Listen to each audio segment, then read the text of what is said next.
So, you may have a shed that is on a concrete pad that you have to move. In other words, a shed with no floor, and it's not like a unibody floor attached to the shed.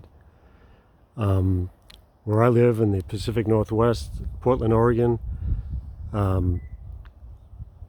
nobody would touch this. Nobody, all the shed moving companies, once they found out it was a shed on a concrete pad with no floor, nobody would move it. They'd had too many bad experiences. And so basically, I would love to hire someone to move this for me, but I had to do it myself.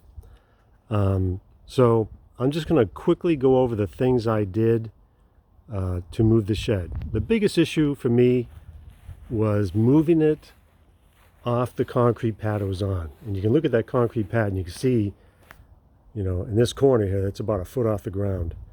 So basically I had to, make sure that I could roll it off. So I backed my truck into here, hooked up to it, backed it all the way out, and then I turned, and here's the shed. It's eventually going to go over here. So some of the things that I did, I'll point out. Almost everything I bought at Home Depot and Harbor Freight. So one of the things I have on all four corners, I have one of these Harbor Freight jacks that usually goes on a trailer. So what's great about it is that I can lift the shed evenly up and down to put things under it, to get the wheels attached, to do all those things.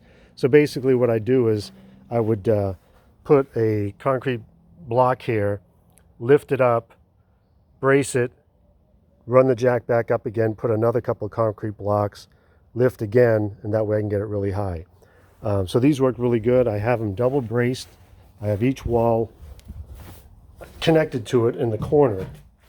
So you can see this wall, these brackets come with it. So this wall is connected to it, and then I have the other wall, this wall, connected to it also all in one. So it's solid.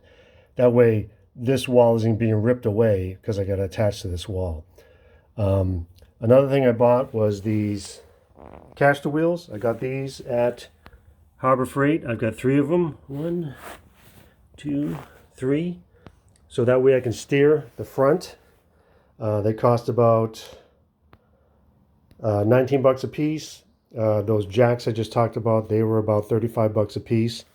On the back, I have stationary wheels that don't turn, and I used panel dollies.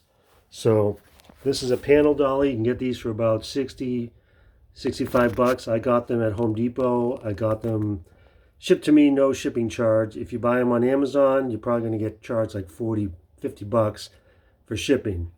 They're 10-inch pneumatic wheels. All the wheels are 10-inch pneumatic wheels. I put the full 30 pounds of pressure in them, and they work great.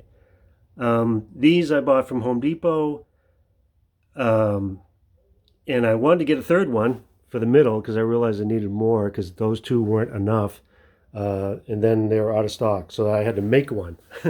So basically I used 5/8 inch all thread lock nut on the ends and just basically created my own little panel. But you can see the wheels are kind of bent on those, so that one's not, it's doing its job. It'll get me through this situation, but long term going to be tossing that. The wheels came from a 2-wheel regular dolly that I had, so that's where I got the wheels on that. So if you're going to move a shed that doesn't have a floor, main thing is brace everything. So I've got everything cross braced to make sure the walls don't bend and get torn off or end up with a parallelogram instead of a square. What I did was I got 6 4x4 by 12s. So I have a 4x4 by 12 that I attached on that side, because otherwise it's just a 2x4 pressure treated wood that was sitting on the concrete. Then I've got another one going across. Then I've got the third one going across, and basically ties the door together, because otherwise there'd be nothing here. There'd be no wood. because it's just a concrete entrance. Get everything cross braced. Then I ran another set of 4x4s coming across here, and that's what I attached the wheels to. All right, and then the second one, and then the third one. So I bet I've got plenty of cross bracing holding this thing together, because that's the biggest issue with if you don't have a wood floor. Nobody wanted to touch this because they knew they'd break it. So anyways, and the last thing I bought was, well, I didn't buy this. I had this, is a Harbor Freight trailer hitch. I think you use these, if you're towing a car. Lastly, another one is I got a 12-inch trailer hitch extension because I wanted to make sure that when I was turning that the truck didn't hit the shed. The way I put this on was originally I had this 4x4 coming out 2 feet here, and then I attached this to the 4x4 thinking, oh yeah, I'll get some distance, it'll attach. A 4x4 is pretty strong. So I hooked it all up, and I basically put bolts through it to attach it, hooked it up to the truck. The second I put weight on it, it snapped. So then I realized that's not going to hold. This is a very heavy building. So the way I've got it now is right here is where all the weight is. It's on this cross beam, not this one. I got a bolt going through there. So basically, if you think about it, the weight is pushing up here onto that beam, but it's also pushing down here. All right, so that way, this is actually loose. It's not bolted into the 2x4. It's just sitting there.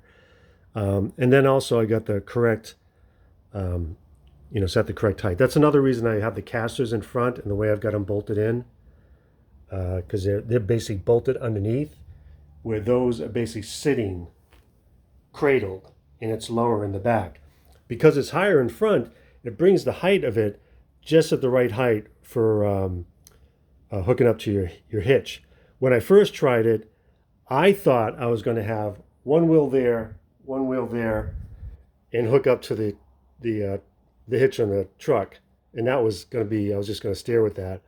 And I soon realized that was way too much weight.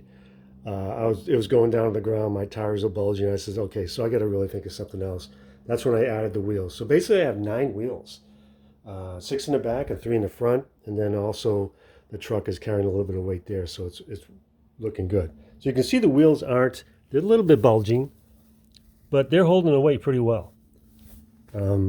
So that's what I did. So if you have to move a shed, just brace it really good. Buy some cheap wheels at Harbor Freight, attach them whatever way you want. And you could use this or some other, maybe some trailer hitch, maybe an old trailer you can take apart and use the parts. And the 12-inch extension keeps you from hitting your truck. And so once I got it moving, it was pretty easy. And they held up, they didn't sink in the ground. It's summer here. I water my grass 3 times a week, so it's not soggy or anything like that. It's pretty firm ground, but it's doing well going across grass. So if you got to move a shed that doesn't have a wood floor, good luck. This is the way I did it.